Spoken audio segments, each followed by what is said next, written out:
नमस्ते मी रेखा, माझ्या स्वयंपाकघरात तुमच्या सगळ्यांचं स्वागत करते। आज मी बनवणार आहे बघा कढी। त्याकरता इथे मी दही घेतली आहे। आता ह्याच्यामध्ये मी टाकणार आहे बघा 2 चमचे बेसन पीठ। आता ह्याला मी पहिला असंच घुसळून घेते रवीनी आणि मग नंतर पाणी टाकते। चांगलं आपल्याला याच्या गुठल्या मोडून घ्यायच्या दहीच्या आणि बेसन पण असं एकदम सुरळीत झालं पाहिजे, मग याच्यात पाणी टाकते। हे बघा चांगलं असं मी दही आणि बेसन घुसळून घेतले। मी थोडंसं बेसन अजून टाकले 1 चमच भरून लहान चमच्यानी। आता याच्यात आपल्याला पाणी टाकायचंय। आता किती आपल्याला कढी लागते तसं याच्यात आपण पाणी टाकून घेऊ आणि याला परत असं घुसळून याला मी आता ठेवून देते साईडला।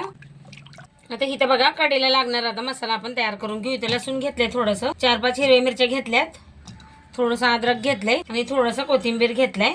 आता हे मिक्सरला आपण असं जाडसर वाटून घ्यायचंय। हे बघा इथे कढी ठेवली। आता मी फोडणी द्या करता कढीला आता याच्यात तेल टाकून घेते। मी लहान चमच्याने मी इथे 1.5 चमचे तेल टाकते। आता तेल आपण गरम होऊ देऊ, मग याच्यात जिरे मोहरी टाकू। हे बघा तेल पण असं गरम झालं, आता जिरे मोहरी आपण चांगले तळकून घेऊया। जिरे मोहरी तळकल्याचं मग याच्यात टाकायचं आपल्याला कढीपत्ता। हे बघा जिरे मोहरी पण असे चांगले तडतडले, आता याच्यात टाकूया कढीपत्ता। हे बघा कढीपत्ता टाकला का असं तड एकदम आवाज येतो आणि मग आपण ह्याच्यात टाकायचं। आता हे वाटून घेतले बघा मिक्सरला, अद्रक लसूण हिरवी मिरची हे पण आता याच्यात टाकूया आणि हे पण परतून घेऊ चांगलं। हे बघा चांगलं असं परतून घेतलंय बघा मी। आता याच्यामध्ये टाकायची आपल्याला थोडीशी हळद। आता मिक्स करून घेऊ चांगलं।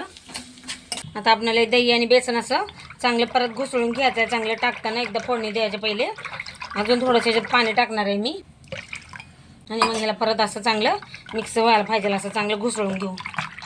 हे बघा आता याच्यात टाकते मी। आता थोडंसं टोपामध्ये पाणी टाकून त्याला असं हे करून खळखळून टाकून देऊ ह्याच्यात।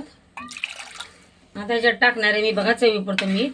तुम्हाला जर साखर टाकायची असेल टाकू शकता तुम्ही, मला साखर आवडत नाही असं भाजीमध्ये म्हणून मी काय टाकणार नाही। हिंग टाकायची ते हिंग बी टाकू शकता, मी टाकली नाही। चवीपुरतं मीठ जास्त नाही, थोडंसं टाकायचं, दही पण आंबटच असते ना। आणि मग ह्याला आता चांगली उकळी येऊ देऊ आपण खळखळून आणि मग गॅस बंद करायचं, एकच उकळी येऊ द्यायची।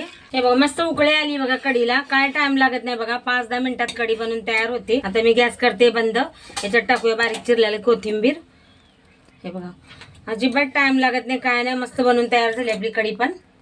हे बघा किती मस्त बनवून तयार झाली पण बघा कढी एकदम 5-10 मिनिटांमध्ये तयार होणार रेसिपी। व्हिडिओ आवडला तर एक लाईक नक्की करा।